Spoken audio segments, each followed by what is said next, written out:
दोस्तों अब cash deposit saving account के अंदर आप करना चाह रहे हैं तो उसकी दो नई लिमिट आई हैं रूल 237 सेक्शन 508 के अंदर इनकम टैक्स एक्ट 2025 में।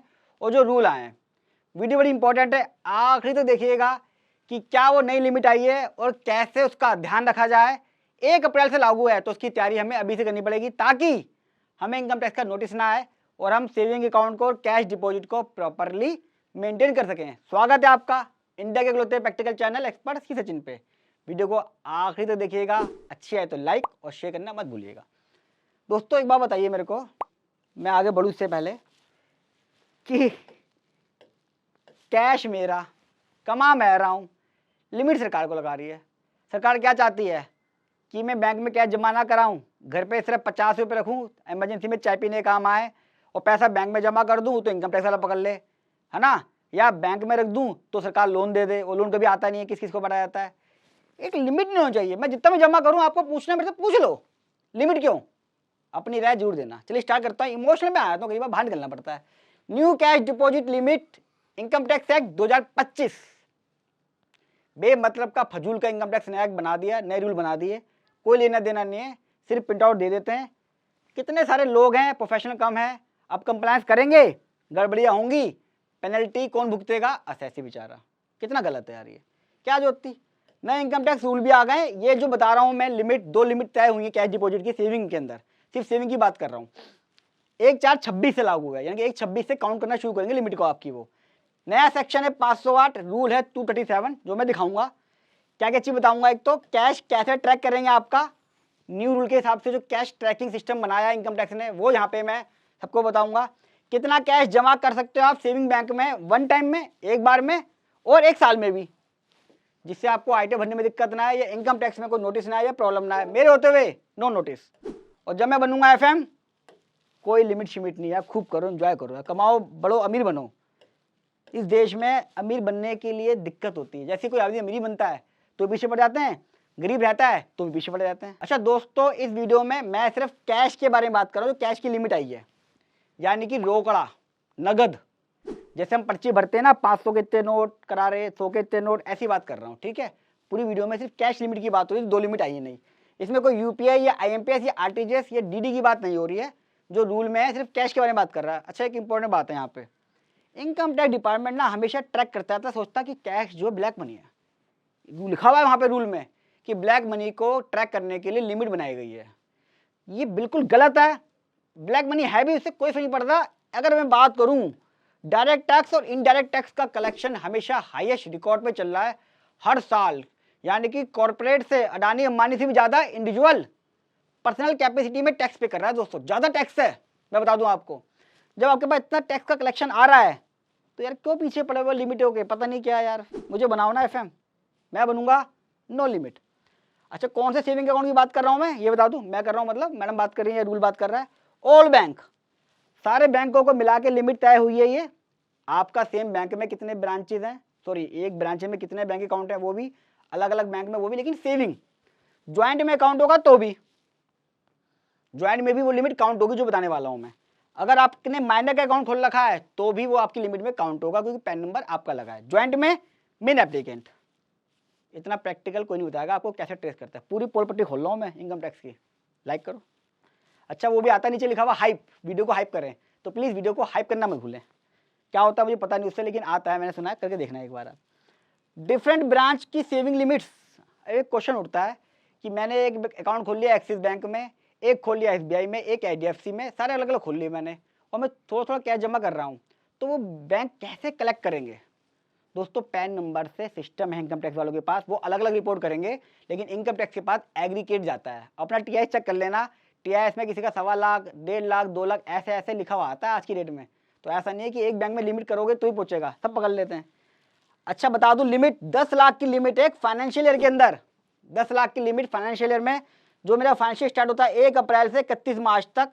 अगर आपके पास पैन कार्ड है तो, और पैन कार्ड नहीं है तो 5 लाख और उससे ऊपर, यानी कि यहाँ पे 10 लाख और उससे ऊपर पे रिपोर्ट होगा, और यहाँ 5 लाख और उससे ऊपर रिपोर्ट होगा एक फाइनेंशियल के अंदर, अगर आपके पास पैन नहीं है। ये 2 नई लिमिट्स आई हैं, यानी कि इनकम टैक्स के पास ये रिपोर्ट होगा अगर आपने एक फाइनेंशियल ईयर के अंदर सारे सेविंग में मिला के ये पैसा जमा कराया, आप सोचिए कि 10 लाख की लिमिट है, 10 लाख से ऊपर का रिपोर्ट होगा, भैया 12 लाख तक तो आपने टैक्स फ्री कर दिया है।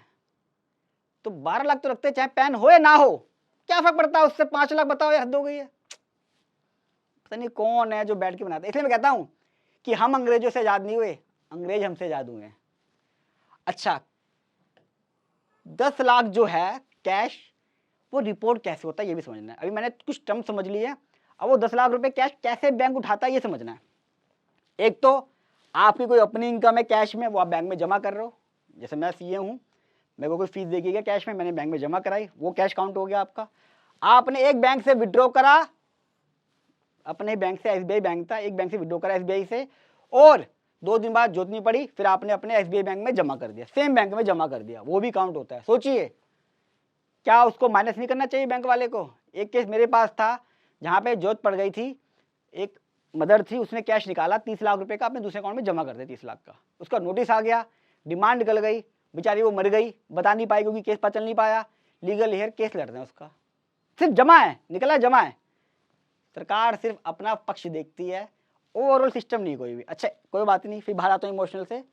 विड्रॉ करा एक बैंक से दूसरे बैंक में, जो बता रहा हूँ ये भी कैश 10 लाख की लिमिट या 5 लाख की लिमिट में काउंट होगा। ये मत सोचना कि भैया नेट देखना ना, नेट नहीं देखती सरकार। सरकार कहती है नेट से हमें कोई मतलब नहीं है, हमें तो पैसा आ रहा है ना उससे देखना है, हमें वो देखना है। आपने कोई प्रॉपर्टी का कैश जमा कर दिया अकाउंट में, वो भी काउंट होगा, हालांकि इलीगल है। सर्कल रेट से ऊपर जो प्रॉपर्टी का कैश होता है वो आप जमा नहीं कर सकते दोस्तों, क्योंकि वो रजिस्ट्री में नहीं है। कई सीनियर सिटीजन गलती करते हैं, तो प्लीज़ इस तरह की गलती ना करें। क्या होगा, एक तो कैश रिपोर्ट हो जाएगा, वहाँ पकड़े गए, दूसरा प्रॉपर्टी में अलाउ नहीं है 2 नंबर का, वो हो गए कैश लोन। कई बार इमरजेंसी हो जाती है, बहुत मैंने देखा है लोगों को, मरने की हालत हो जाती है, कैश में लोन ले लेते हैं, अपने अकाउंट में जमा कराते हैं, अपनी उधारी को निपटाते हैं, ये कैश भी काउंट होता है। लेकिन जब केस लगता है तो कैश लोन को कभी भी इनकम टैक्स वाले एक्सेप्ट नहीं करते हैं। कहते हैं हाँ कैश में लोन, कौन दे रहा था उधार? भाई क्यों नहीं दे सकता किसी को उधार? क्या आज के डेट में मानवता नहीं है? लोग कैश में लोन लेते हैं। बहुत जगह ऐसी है जहाँ पे सिर्फ अभी बैंक अकाउंट नहीं है, कैश में चलता है, इनकम कैश में, कैश लिया, वो कहता अलाउ नहीं है, 20,000 तो अलाउ है। बताओ यार, सरकार चाहती है साला बड़े बड़े लोग तो लोन ले लें, सॉरी टू से गाली निकल गई मेरे मुंह से, बड़े बड़े तो लोग लोन ले लें, डिफॉल्टर हो जाएं, लेकिन एक गरीब आदमी जरूरत पड़ने पे 20,000 से ऊपर कैश में लोन ना ले। क्या लॉ है भैया? कौन बनाता है ये लोग, कहाँ से आते हैं? अच्छा वो भी काउंट होगा कैश अगर डायरेक्टली क्लाइंट ने जमा कराया। कई बार कैश डीडी भी होते हैं, वो भी कैश में ही काउंट होते हैं। दूसरी स्टेट से कोई क्लाइंट आपके डायरेक्टली जमा कर रहा है, तो ये लिमिट में आएगा 10 लाख वाली और 5 लाख वाली में। ठीक है, अभी दिमाग में क्वेश्चन आएगा आपके कि 5 लाख रुपए अगर पैन कार्ड नहीं है तो कैसे रिपोर्ट होगा? वो सब है, पूरे रूल की धज्जा उड़ाऊंगा मैं, देखते रहिए बस। अब रिपोर्ट कैसे होगा, आपको पता चल गया कि 10 लाख कौन सा है, 5 लाख कौन सा है। अब कैसे रिपोर्ट होता है? जितने भी बैंक हैं, जितनी बैंक हैं या पोस्ट ऑफिस है, वो हर क्वार्टरली एक रिटर्न फाइल करेंगे। Return specified financial transaction return होती है, इनकम टैक्स डिपार्टमेंट के पास जाती है वो। जैसे एम्प्लॉयर टीडीएस काटता है सैलरी वालों का, तो सैलरी की डिटेल जाती है इनकम टैक्स वालों के पास, इतना टैक्स कटा हुआ है। बैंक काटता है आपके एफडी के इंटरेस्ट पे, वो डिटेल जाती है, ऐसी ही डालता है। ये कहता है इतना कैश इसकी में जमा हुआ है, क्या क्या देता है समझ लो, क्या क्या रिपोर्ट करता है बैंक वाला इनकम टैक्स को। ये बैंक को पढ़ना पड़ेगा यार कुछ करके। पैन कार्ड देता है आपका, आपका एड्रेस देता है, कितना कैश डिपॉजिट हुआ ये बताता है पूरे एक फाइनेंशियल ईयर के अंदर। कई बार बैंक से भी गलती हो जाती है, ध्यान रखना, बैंक से गलती होती है, ये रिपोर्ट देता है। अच्छा अगर पैन कार्ड ही नहीं तो क्या होगा? कई लोग सोच रहे होंगे पैन कार्ड नहीं है तो बच जाएंगे, ना जी ना, नया सिस्टम आ गया अब। वो अपलोड करते हैं एड्रेस के बेसिस पर, और जो आपके पास नोटिस आने वाला होगा, आप सोचोगे मेरे पास पैन कार्ड नहीं, नोटिस कहाँ से आएगा? ये बता दूं, जो आपके पास इनकम टैक्स का नोटिस आएगा वो एड्रेस बेस्ड आईटीओ होगा। अगर आपका 5 लाख या उससे ऊपर क्या जमा हो गया, जैसे आप दिल्ली में रहते हो, आपका दिल्ली में बैंक अकाउंट है और एक बैंक अकाउंट आपका आगरा में है, आपने आगरा वाले में पैन कार्ड नहीं था, आपने क्या जमा कर दिया, तो उस एरिया का जो जुडिशनल एओ होगा, वो पैन कार्ड नहीं हुआ तो आपका एक ऑटोमेटिक पैन खुद बना देगा, एओ बना देगा उसी एड्रेस पे, और आपका असेसमेंट कर देगा, तो जुगाड़ खत्म। अब कुछ छोटी सी ट्रिक, आपने एक साल में 500 1000 रुपये जमा करे, फिर 12 करे, फिर 1 रुपया भी करा, 80 रुपये भी करे, ऐसे ऐसे करके आपके 10 लाख और उससे ज़्यादा हो गए एक फाइनेंशियल ईयर में, तो रिपोर्ट होगा यस। आपने एक बार में 3 लाख जमा करे, 5 लाख जमा करे, 8 लाख हुए पूरे साल में, 10 लाख पार नहीं हुआ, पैन कार्ड भी लगा हुआ था, तो भी ये रिपोर्ट होगा यस। क्यों? बैंक वाला इसको सस्पिशियस मान के कैश डिपॉजिट को भरता है। देखिए कितनी गलत बात है। जब 10 लाख और उससे ऊपर की रिक्वायरमेंट है, आपने भी नोट करा होगा, तो बैंक वाला क्यों भेजता है? कई बार आपने देखा होगा 1.5 लाख, 2 लाख, 2.5 लाख, 3.25 लाख, 4 लाख, 5 लाख, 8 लाख तक आता है। आप एक बार 5 लाख जमा कर दीजिए, आपके TIS में दिखाई देगा। जब रिक्वायरमेंट ही नहीं है तो क्यों दिखाई दे रहा है वो? अब इससे क्या होगा दोस्तों, जब आप ये चीज कर लोगे, फिर क्या होता है, जो AI है इनकम टैक्स वालों का, मैं हैक करूंगा उसे AI को, TIS को चेक करेंगे ITR से, TIS में वैल्यू आएगी, तो नाम चेंज हो गया इसका, और आपको फिर नोटिस भेजे जाएंगे कि आपने लिमिट क्रॉस कर दिए जी, आपके पास पैन कार्ड नहीं था, आपके पास ये नहीं था। नए रूल बनते ही इसलिए हैं कि भैया लोगों को पकड़ा जाए। नया एक्ट आएगा, नई चीज़ आएंगी बहुत सारी, जो हम सबको दिक्कत में डालेंगे। दोस्तों वीडियो कैसे लगी कमेंट बॉक्स में जरूर बताइएगा, कोई क्वेरी है वो पूछ लीजिएगा, और फर्स्ट टाइम आ रहे हैं चैनल को सब्सक्राइब कर लें। नए इनकम टैक्स एक्ट और रूल पे लगातार डाल रहा हूँ वीडियो में, आपको बता रहा हूँ प्रैक्टिकली कैसे उसको डिकोड करना है, कैसे बचना है, किन किन बातों को ध्यान रखना है।